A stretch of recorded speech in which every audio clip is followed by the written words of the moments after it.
Ouvrons notre Bible au livre de Jacques, chapitre 5. Jacques 5. Servir Yahweh et les hommes. Servir Yahweh et les hommes. Jacques 5, versets 1 à 6. Les jugements de Dieu annoncés contre les incroyants riches. Les mots d'avertissement de Jacques soulignent une perspective éternelle. Il condamne l'auto-indulgence dans le présent, rappelant aux riches que leur luxe a un prix élevé, plus élevé que ce qu'ils sont disposés à réaliser. Les troubles publics sont particulièrement pénibles pour ceux qui vivent dans le plaisir. Ils sont en sécurité et sensuels, même si tous les rangs souffrent profondément en ces moments-là. Tous les trésors idolisés périront bientôt, à moins qu'ils ne se lèvent en jugement contre leurs possesseurs. Méfiez-vous de la fraude et de l'oppression et évitez l'apparence même de celle-ci. Yahweh ne nous interdit pas d'utiliser les plaisirs légaux, mais vivre dans le plaisir, en particulier le plaisir pécheur, est un péché provoquant. Est-il sans danger pour les gens de se retirer pour s'occuper des préoccupations de leurs âmes en se livrant à des appétits corporels? Les justes peuvent être condamnés et tués, mais quand ils souffrent aux mains des oppresseurs, cela est noté par Yahweh. Parmi tous leurs autres crimes, les Juifs avaient condamné et crucifié ce juste qui était venu parmi eux, Yahshua, le juste, le droit. Jacques 5, versets 7 à 11, exhortations à la patience et à la douceur sous les tribulations. Versets 7, 8 et 10. Le mot traduit ici par patient se répète plusieurs fois. Jacques utilise les prophètes comme exemple de patience durant la souffrance causée par la volonté de Yahweh. Verset 11. Jacques revient à la notion de persévérance. La patience de Job est le même mot utilisé au chapitre 1, verset 3 à 4, une grande endurance face aux épreuves. Considérons celui qui attend une récolte de maïs. Et n'attendras-tu pas une couronne de gloire? Si tu es appelé à attendre plus longtemps que l'agriculteur, n'y a-t-il pas quelque chose de plus à attendre? Dans tous les sens, la venue du Seigneur approche et les pertes, les difficultés et les souffrances de son peuple seraient remboursées. Les gens comptent le temps depuis longtemps, car ils le mesurent par leur propre vie. Mais tout le temps est comme rien pour Yahweh. C'est comme un moment. Pour les créatures éphémères, quelques années semblent comme un âge. Mais les Saintes Écritures, mesurant toutes choses par l'existence de Yahweh, calculent des milliers d'années comme autant de jours et même comme autant de secondes. Yahweh a apporté des choses dans le cas de Job afin de prouver clairement qu'il est très pitoyable et d'une miséricorde tendre. Cela ne s'est pas manifesté pendant ses ennuis, mais a été vu lors de l'événement, et les croyants trouveront maintenant une fin heureuse à leurs épreuves. Servons notre Dieu et supportons nos épreuves comme ceux qui croient que la fin couronnera tout. Notre bonheur éternel est en sécurité si nous avons confiance en lui, Yahweh. Tout le reste n'est que vanité, ce qui sera bientôt terminé pour toujours. Jacques 5, versets 12 à 18. Avertissement contre les serments imprudents. Prière recommandée dans des circonstances afflictives et prospères. Les chrétiens doivent se confesser leurs fautes les uns aux autres. Versets 13 à 15. Pour terminer, Jacques revient à son appel d'ouverture pour la prière. Il exhorte de prier en toutes circonstances, que ce soit face à des ennuis ou dans des moments heureux. Il demande également à ceux qui sont malades d'appeler les dirigeants de l'Église pour qu'ils prient pour eux. Notez que ce n'est pas la foi du malade que Jacques mentionne, mais celle de ceux qui prient.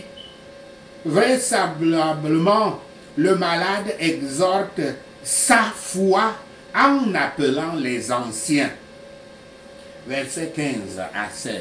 Jacques dissipe une croyance répandue selon laquelle la maladie est causée par le péché d'une personne. Il écrit si entre guillemets, indiquant que le péché pourrait être un facteur contribuant à la maladie, mais il n'est pas nécessairement la cause. Il dit également à ses lecteurs de confesser leurs péchés les uns aux autres, rappelant aux croyants leur appel à porter les fardeaux des uns des autres, comme cela est dit dans Galates 6, verset 2. Versets 17 à 18. Jacques dit que la prière d'une personne juste est efficace et utilise Élie comme exemple. Dans 1 Roi 17, verset 1, le prophète Élias, c'est-à-dire Élie, parla à Achab, le méchant roi d'Israël. Élias avait prophétisé qu'il ne pleuvrait pas pendant 3 ans en signe de Yahweh contre la méchanceté d'Achab. 3 ans plus tard, dans 1 Roi 18, verset 1, Yahweh le renvoya à Achab, promettant à nouveau de la pluie. Élias n'était pas surnaturel, il était humain. Ce qui le distingue, c'est qu'il priait avec ferveur. Le péché de jurer est condamné. Mais combien parmi nous ne font pas beaucoup de jurons ordinaires? Il y a des jurons qu'on néglige et on se dit, c'est quelque chose qu'on dit toujours comme ça là, parmi nous. Comme une certaine coutume. Une telle insulte jette expressément le mépris sur le nom et l'autorité de Yahweh. Ce péché n'apporte ni gain, ni plaisir, ni réputation, mais montre une hostilité envers Dieu, sans occasion ni avantage. Il montre qu'un homme est un ennemi de Dieu, bien qu'il prétende s'appeler par son nom ou qu'il participe parfois à des actes de culte. Mais le Seigneur Yahweh ne tiendra pas irréprochable celui qui prend son nom en vain. En un jour d'affliction, rien n'est plus saisonnier que la prière. L'esprit est alors très humble et le cœur brisé et tendre, il est nécessaire d'exercer la foi et l'espoir pendant les afflictions. Et la prière est le moyen recommandé pour obtenir et augmenter ces grâces.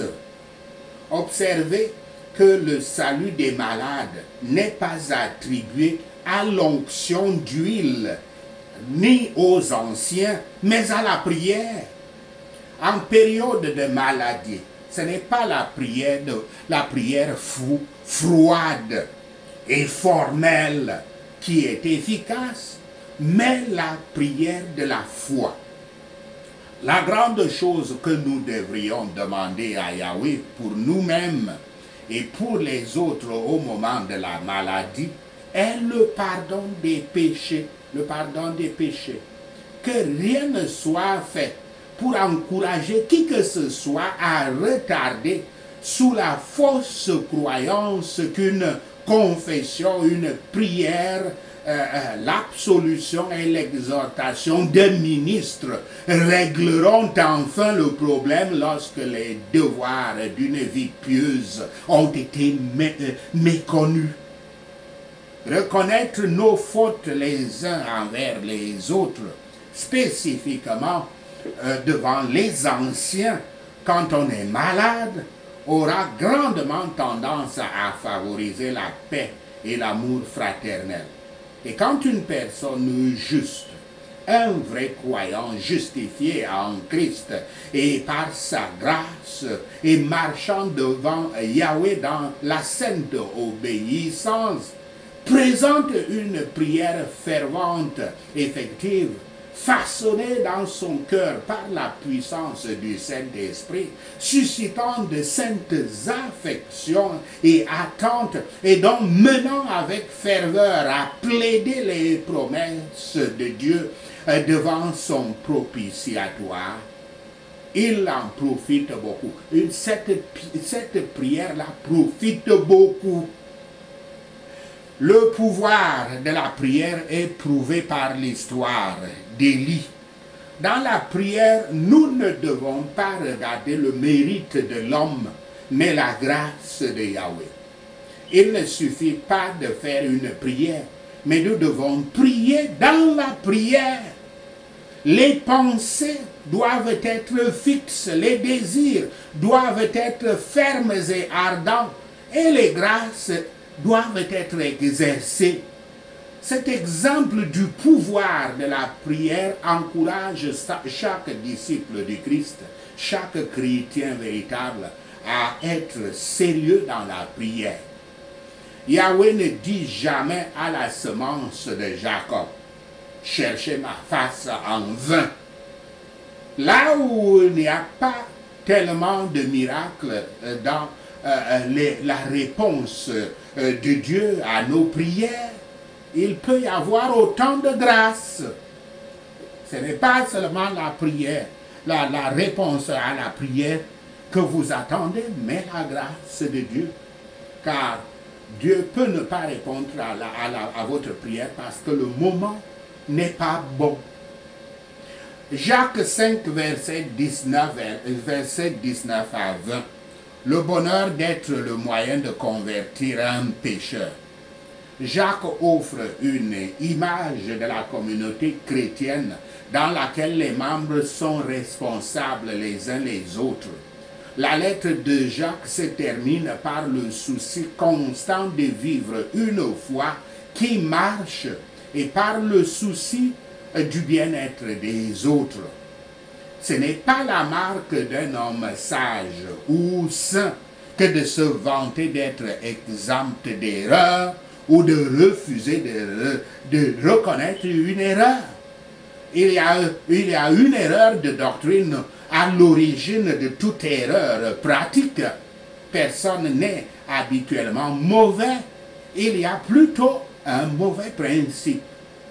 C'est la conversion, c'est-à-dire détourner un pécheur de l'erreur de son comportement, pas seulement d'une partie à une autre, ou d'une notion et d'une manière de penser à une autre, Enfin, il n'est pas possible de cacher le péché, mais de l'abandonner.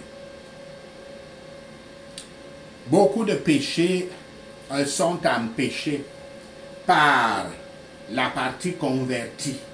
Beaucoup peuvent l'être aussi chez les autres, que cette partie peut influencer. Le salut d'une âme revêt une importance infiniment plus grande que la préservation de la vie de multitudes ou la promotion du bien-être de tout un peuple. Gardons ces choses à l'esprit dans nos diverses positions, nos diverses fonctions. N'épargnons aucune peine au service de Dieu. Et l'événement prouvera que notre travail n'est pas vain dans le Seigneur. Cela fait 6000 ans qu'il multiplie les pardons, et pourtant sa grâce gratuite n'est ni fatiguée ni lasse.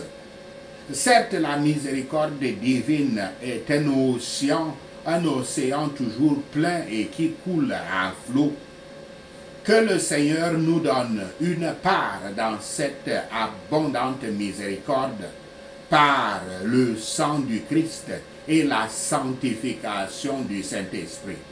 Sachez ceci et le Seigneur Yahweh vous bénira. Prenons ces points de prière. Prions Jacques 5. Écoutez, gens riches, pleurez et gémissez à cause de la misère qui s'abat sur vous au nom de Yahshua le Messie. Vos biens se sont décomposés et ont été dévorés au nom de Yahshua le Messie. Votre or et votre argent sont corrodés. Leur corrosion témoignera contre vous et mangera votre chair comme un feu au nom de Yahshua le Messie. Vous avez amassé des richesses dans les derniers jours au nom de Yahshua le Messie. Regardez, les salaires que vous n'avez pas payés aux ouvriers qui ont fauché vos champs et augmenté vos affaires crient contre vous au nom de Yahshua le Messie. Les cris des moissonneurs ont atteint les oreilles du Seigneur Tout-Puissant au nom de Yahshua le Messie. Vous avez vécu sur la terre dans le luxe et l'indulgence de soi au nom de Yahshua le Messie. Vous vous êtes engraissé au jour de la tuerie au nom de Yahshua le Messie. Vous avez condamné et assassiné l'innocent qui ne s'opposait pas à vous au nom de Yahshua le Messie. Je serai patient jusqu'à la venue du Seigneur.